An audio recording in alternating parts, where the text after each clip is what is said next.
Bonjour les gens, les jeunes, les moins jeunes, c'est reparti pour cette vidéo. On va s'intéresser un petit peu aux dernières étapes du PowerPoint sur comment est-ce qu'on fait à la fin quand on veut l'éditer ou le publier. Voilà, vous savez que la plupart du temps on projette ça sur une présentation, donc vous vous rappelez toujours du F5 et du Maj F5.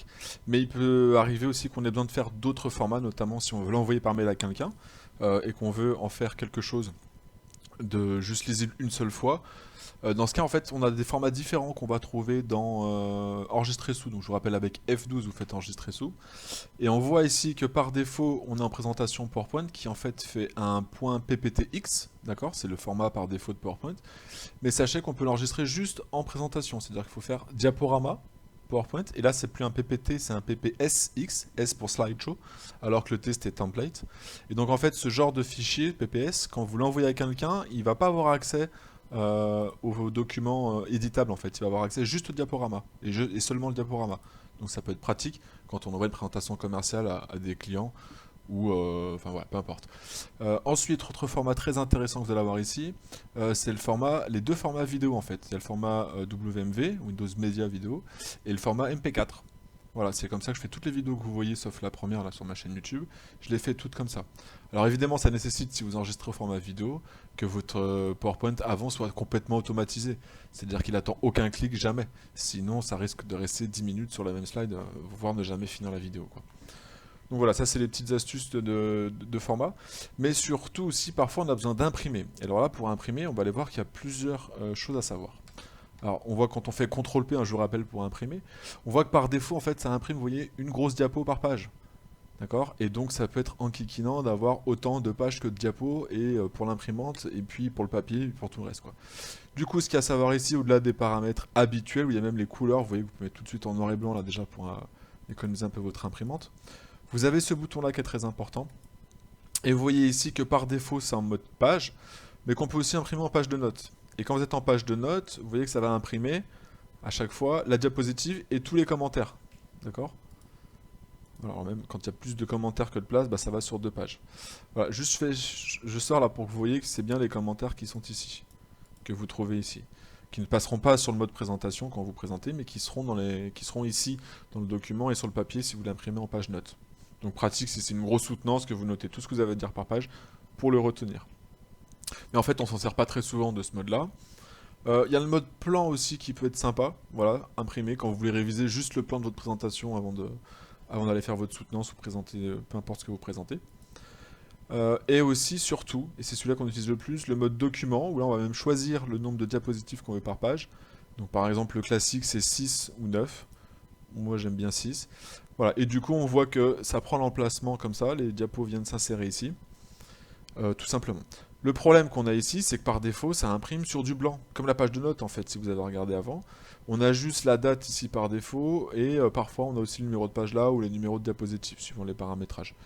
Euh, voilà, je vais vous montrer que là, du coup, il fait 1, 2, 3 dans ce sens-là, 4, 5, 6, alors que l'autre, c'est 1, 2 horizontal, 3, 4 horizontal, 5, 6, etc. A noter que le 3 peut être pratique sur une réunion où vous avez prévu que les gens notent des choses. Voilà, moi je connaissais des profs qui faisaient ça pendant des amphis, où ils mettaient les infos principales, on va dire, sur le PowerPoint, mais si tu écoutais pas le cours, tu pouvais pas avoir toutes les infos, et donc il laissait de la place pour qu'on note, ce qui permettait d'avoir déjà une base, mais qui nous obligeait à suivre quand même. Voilà, donc là le souci qu'on va se poser maintenant, c'est merde, du coup comment je fais moi pour changer cette page blanche qui est derrière, qui est super moche. Si je veux faire un truc classe à mes clients en réunion ou à mes collaborateurs, peut-être que je vais mettre le logo de l'entreprise ou autre chose. Et c'est là où on va retrouver la notion de masque. Je le remets juste en 6 ici. Voilà, et en fait dans la notion de masque, on a vu au dernier tuto qu'on avait les masques des diapositives qui concernent vraiment le diaporama, les diapositives et tout ce qui est catalogue. Mais on a ici aussi masque du document et masque de page de notes. Et en fait quand je fais masque de document, bah voilà, c'est là que j'accède aux espèces de template, au modèle, à la moulure en fait, de là où je vais imprimer mes diapos. Donc vous voyez que là je suis en 6 diapos par page, vous pouvez rechanger ça ici si vous voulez voir comment ça ressemble à 3 ou à 4 ou etc. Et du coup, après, c'est un petit peu comme Word, c'est-à-dire que je vais choisir tout ce que je mets derrière. Donc on peut rechoisir un thème ici, on va pouvoir choisir des couleurs aussi, et puis des arrière-plans si on a envie, donc soit par là, soit par ici. Je ne vous ai jamais trop montré ça, mais normalement c'est assez intuitif si besoin. Donc par exemple, admettons, je mets un arrière-plan un petit peu grisé comme ça.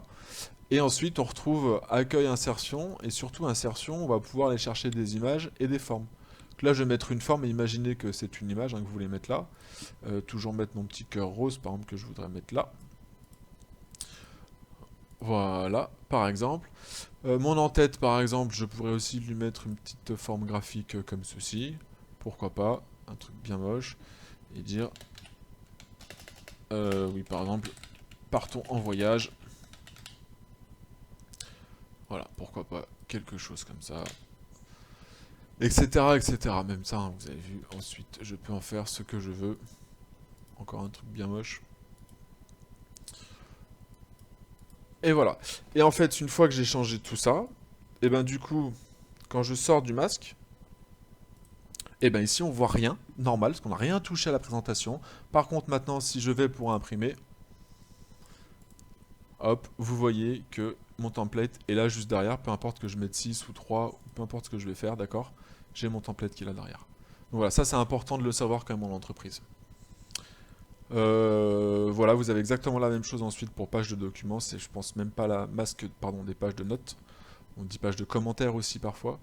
Voilà, c'est le même principe avec des cases à cocher un petit peu pareil que là-bas pour savoir si on met les en-tête, etc. Et après vous retrouvez les mêmes choses, c'est exactement le même principe quoi.